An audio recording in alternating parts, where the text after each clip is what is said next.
นอนหลับฝันเห็นน้องคานคืนนั้นอ้ายฝันเห็นเจ้าอ้ายคอยโทรหา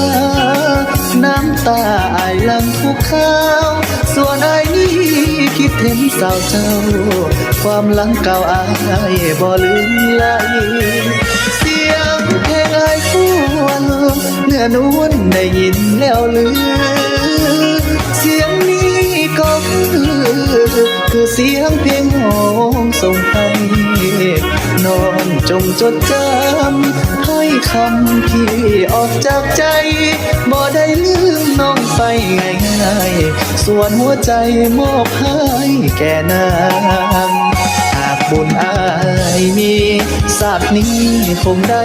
เคียงสองหากเขาทรงป้องกับน้องบ่มียามห่างจะอยู่เคียงสาวทักเจ้านั้นบ่จืดจางขอฮักเดียวบ่มีวันห่างโอ้นวลนางอย่าลืมเถิดนะโอ้สาวหน้าแก้วหลับแล้วอ้ายยังใฝ่ฝันทุกคืนทุกวันยังฝันเห็นดวงใบหน้าอยู่ห่างเพียงกายหัวใจอ้ายยังใฝ่หาทุกคืนวันยังฝันเห็นหน้าตลอดเวลาที่นอนหลับไป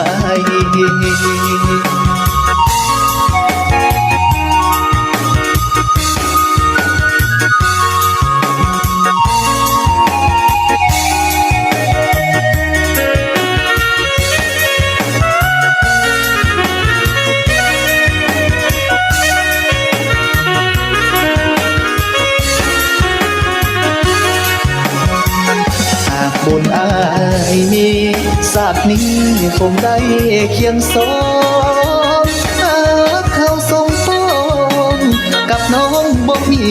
ยามห่างจะอยู่เคียงสา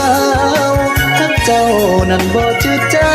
งขอฮักเดียวบ่มีวันห่างโอ้นวลนางอย่าลืมเถิดนะโอ้สาวหน้าแก้วหลับแล้วอ้ายยังใฝ่ฝันทุกคืนทุกวันยังฝันเห็นดวงใบหน้าอยู่ห่างเพียงกายหัวใจอ้ายยังใฝ่หาทุกคืนวันยังฝันเห็นหน้าตลอดเวลาที่นอนหลับไป